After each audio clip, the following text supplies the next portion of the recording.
नमस्कार मंडळी. तर आज आहे पुत्रदा एकादशी. मी तुम्हाला पुत्रदा एकादशीची व्रतकथा सांगणार आहे. त्यामुळे व्हिडिओ स्किप न करता शेवटपर्यंत जरूर बघा. चॅनलवरती नवीन असाल तर चॅनल लाईक करा आणि सबस्क्राईब देखील करा. तसेच कमेंटमध्ये ओम नमो भगवते वासुदेवाय किंवा ओम महालक्ष्मी नमः लिहायला विसरू नका, जेणेकरून आपल्याला भगवान विष्णूंचा आणि माता लक्ष्मीचा देखील आशीर्वाद हा प्राप्त होईल. तसेच हाईप हा ऑप्शन आला असेल तर त्यावरती देखील क्लिक करा. पुत्रदा एकादशीच्या दिवशी भगवान श्री विष्णूंची विधिवत पूजा करून उपवास केल्याने व्यक्तीला संततीचे वरदान मिळते असे मानले जाते. हिंदू कॅलेंडरनुसार महिन्याच्या दोन्ही पक्षात कृष्ण आणि शुक्ल पक्षातील 11वा दिवस एकादशी म्हणून साजरा केला जातो. पुत्रदा एकादशी वर्षातून 2 वेळा येते. त्यातील पहिली पौष महिन्यात आणि दुसरी श्रावण महिन्यात येते. पौष महिन्यातील शुक्ल पक्षात येणारी एकादशी पौष पुत्रदा एकादशी म्हणून साजरी केली जाते. पुत्रदा एकादशीला भगवान विष्णूंची विधिवत पूजा करून व्रत केल्यास पुत्रप्राप्तीची इच्छा पूर्ण होते अशी देखील श्रद्धा आहे. जे लोक हे व्रत करतात त्यांच्यावर भगवान श्री विष्णूंची अपार कृपा असते आणि त्यांच्या मनोकामना पूर्ण होतात असेही मानले जाते. जे लोक वर्षातून 2दा हे व्रत करतात त्यांना मोक्ष प्राप्त होतो आणि त्यांच्या मुलांना आरोग्याचे वरदान मिळते अशी मान्यता आहे. द्वापार युगामध्ये महिष्मती नावाच्या एका समृद्ध नगरीवर महिजित नावाचा एक धर्मात्मा आणि शांतताप्रिय राजा राज्य करत होता. राजा महिजित आपल्या प्रजेची स्वतःच्या मुलांप्रमाणे काळजी घेत असे. त्याने कधीही अन्यायाने धन गोळा केले नाही, कोणालाही दुःख दिले नाही आणि देवा ब्राह्मणांचा कधीही अनादर केला नाही. तो नेहमीच धर्माच्या मार्गावरती चालत असे आणि आपल्या राज्यात न्याय व समानता प्रस्थापित करत असे. त्याच्या राज्यात कोणतेही अनावश्यक भय नव्हते आणि कोणाबद्दलही मत्सर बाळगत नसे. अशा प्रकारे तो एक आदर्श राजा होता, ज्याचे राज्य सुख समृद्धीने भरलेले होते. परंतु एवढे सर्व असूनही राजा महिजित एका गहन दुःखाने ग्रासलेला होता. त्याला पुत्र संतान नव्हते. प्राचीन मान्यतेनुसार ज्या व्यक्तीला संतान नसते त्यांना या लोकात आणि परलोकातही सुख मिळत नाही. हीच भावना राजाच्या मनात खोलवर रुजली होती. त्याने पुत्रप्राप्तीसाठी अनेक उपाय केले, अनेक यज्ञ केले, परंतु त्याचे सर्व प्रयत्न हे निष्फळ ठरले. जसा जसा त्याचं वृद्धत्व वाढत होते तसतशी त्याची चिंताही वाढत होती. एके दिवशी आपल्या वाढत्या दुःखाने व्यथित होऊन राजाने आपल्या विद्वान मंत्री आणि ब्राह्मणांच्या सभेला संबोधित केले. त्याने आपल्या जीवनातील धर्मनिष्ठ आचरणाचे वर्णन केले आणि विचारले की मी माझ्या आयुष्यात कोणतेही पाप केले नाही, प्रजेकडून कधीही अन्यायकारकपणे संपत्ती गोळा केली नाही किंवा त्यांना कधीही दुःख दिले नाही. मी कधीही देव आणि ब्राह्मणांचा अनादर केला नाही. मी नेहमीच माझ्या प्रजेची स्वतःच्या मुलांप्रमाणे काळजी घेतली आहे. मी कधीही कोणाचा मत्सर केला नाही आणि सर्वांशी समान वागलो. माझ्या राज्यातील कायदे लोकांमध्ये अनावश्यक भीती निर्माण करण्यासाठी नव्हते. तरीही मी सध्या खूपच दुःखी आहे आणि मला याचे कारण समजत नाही. कृपया यावर विचार करा आणि माझ्या दुःखाचे कारण शोधण्यास मला मदत करा. मला या जन्मात कधी या वेदनेतून मुक्ती मिळेल का? राजा महिजितच्या या व्यथेमध्ये एक गहन विरोधाभास दडलेला होता. तो एक अत्यंत सद्गुणी धर्मात्मा आणि प्रजाप्रिय राजा होता. तरीही त्याला पुत्रहीनतेचे दुःख भोगावे लागत होते, जे त्याच्या मते या जगातील आणि परलोकातील सुखासाठी एक मोठा अडथळा देखील होता. एक धर्मात्मा राजाला असे दुःख का भोगावे लागत होते हे त्याच्या स्वतःच्याच मनात प्रश्नचिन्ह निर्माण करत होते. जसे त्याने आपल्या सभेत व्यक्त केले की ही परिस्थिती तत्काळ हे सूचित करत होती की त्याच्या दुःखाचे मूळ हे त्याच्या या जन्मातील चांगल्या कर्मांमध्ये नसून ते कदाचित त्याच्या पूर्वजन्मातील कर्मांशी संबंधित असावे. यातून कर्माच्या गूढ नियमांची कल्पना देखील येते. जिथे वर्तमान परिस्थिती केवळ वर्तमान कृतींवर अवलंबून नसते तर ती पूर्वजन्मातील कर्मांशीही खोलवर जोडलेली असते. राजाच्या सभेतील विद्वान आणि ब्राह्मण त्यांच्या सर्व ज्ञानासह राजाच्या दुःखावर कोणताही उपाय शोधू शकले नाहीत.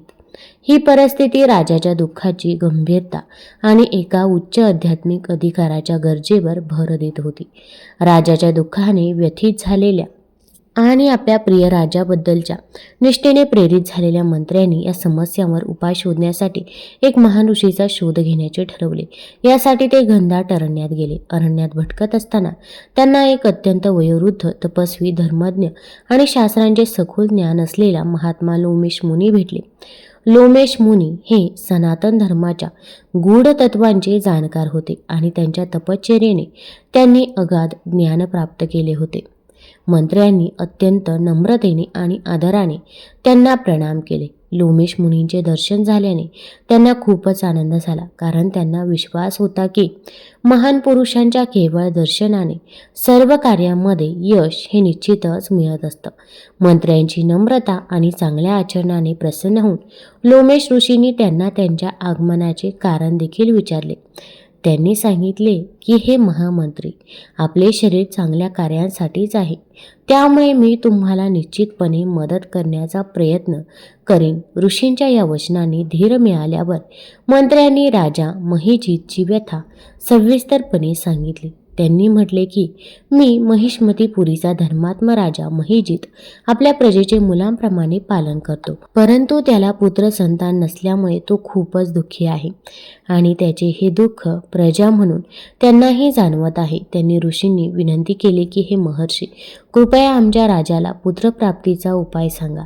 हे आमच्यासाठी आणि आमच्या राज्यासाठी एक मोठे उपकार असेल. मंत्र्यांची कळकळीची विनंती ऐकून लोमेश ऋषींनी आपले डोळे मिटले आणि राजाच्या पूर्वजन्माचे चिंतन करण्यासाठी खोल ध्यानात ते लीन झाले. हा एक गूढ आणि आध्यात्मिक अनुभव होता, ज्यातून त्यांना राजाच्या कर्मिक सत्याचा शोध घ्यायचा होता. काही क्षणांच्या गहन विचारानंतर ऋषींनी राजाच्या पूर्वजन्माचे रहस्य उघड केले. लोमेश ऋषींनी सांगितले की आपल्या पूर्वजन्मात राजा महिजित एक गर्विष्ठ आणि पापी व्यापारी होता, जो एका गावातून दुसऱ्या गावात भटकत असे.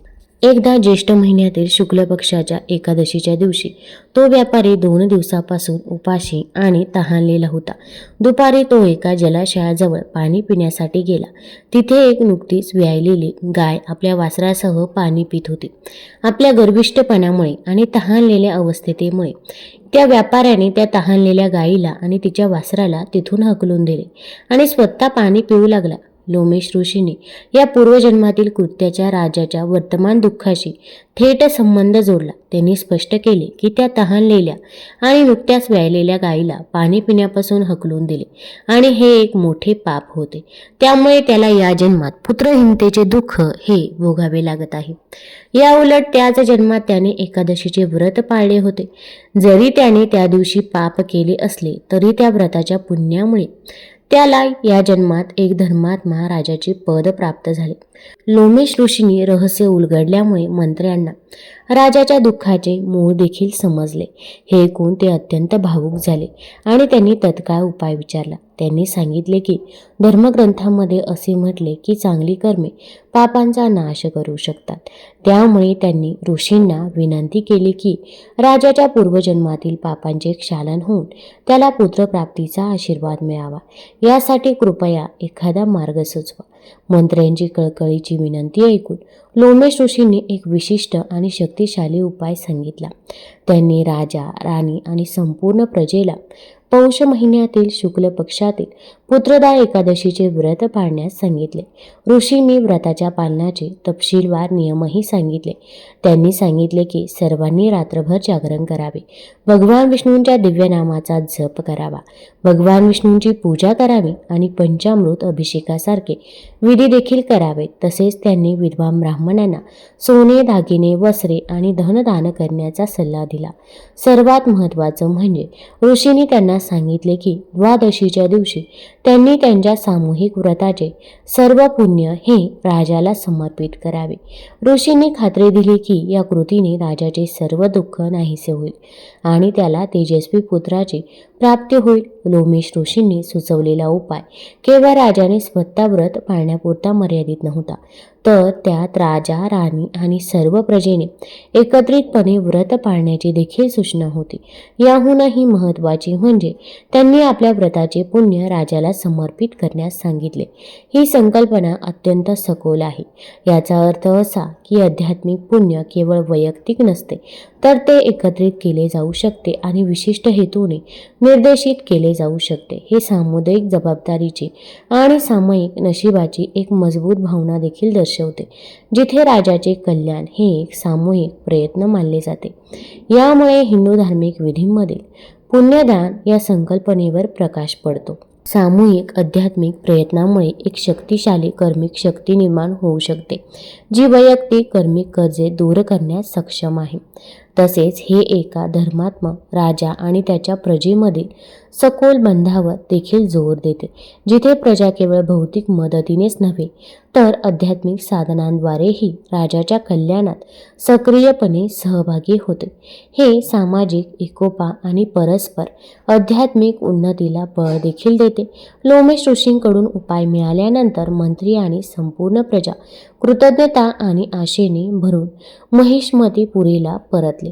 त्यांनी महर्षी लोमेश यांच्या मार्गदर्शनाचे अत्यंत काटेकोरपणे पालन देखील केले. पौष शुक्ल पक्षाच्या एकादशीच्या शुभ दिवशी राजेशाही दाम्पत्याने आपल्या प्रजेसह दृढ श्रद्धेने आणि भक्तीने हे व्रत पाळले.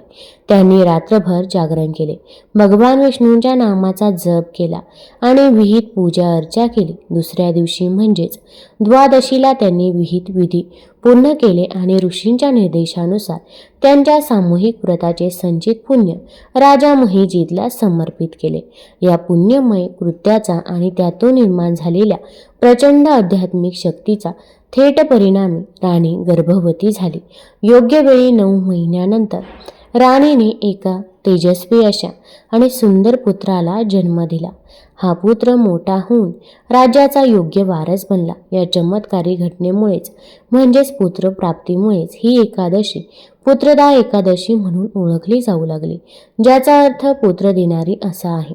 पुत्रप्राप्ती ही केवळ व्रताचे फळ नसून ती दैवी कृपेचे आणि आशीर्वादाचे थेट प्रकटीकरण होते. पुत्राचा जन्म, एकादशी व्रत आणि त्याचे पुण्य समर्पण केल्याचा थेट आणि तत्काळ परिणाम म्हणून दर्शवला गेला आहे. ही प्रक्रिया हळूहळू घडणारी नसून ती प्रामाणिक भक्ती आणि सामूहिक आध्यात्मिक प्रयत्नांना मिळालेला दैवी प्रतिसाद म्हणून स्पष्ट केले आहे. तेजस्वी पुत्र या शब्दाचा उपयोग केवळ शारीरिक जन्मापुरता मर्यादित नसून तो एक धन्य सद्गुणी वारस जन्माला आल्याचे सूचित करतो. या घटनेमुळे आध्यात्मिक प्रथांच्या परिणामकारकतेवर आणि मानवी जीवनात दैवी हस्तक्षेपावर विश्वास दृढ होतो. तसेच आपली कितीही कठीणातील कठीण इच्छा देखील या व्रताने पूर्ण होत असते. ज्यांनी पुत्रदा एकादशीचे व्रत केले आहे त्यांनी लसूण कांदा विरहित अन्न खावे. यासह मनाने आणि शब्दाने ब्रह्मचर्य पाळावे. दशमीपासून द्वादशीपर्यंत भगवान विष्णूंचे ध्यान करावे. व्यक्तीने एखाद्या दिवशी उपवास केला नाही त्यांनी एकादशीच्या दिवशी तामसिक अन्न देखील वर्ज्य करावे. यासह खोटे बोलणे, अनैतिक कृत्य करणे, राग, लोभ इत्यादी गोष्टींपासून अंतर ठेवले पाहिजे. तुम्हाला जर ही कथा आवडली असेल तर चॅनल लाईक करा, सबस्क्राईब करा आणि आपल्या मित्रपरिवारासोबत जरूर शेअर करा. धन्यवाद.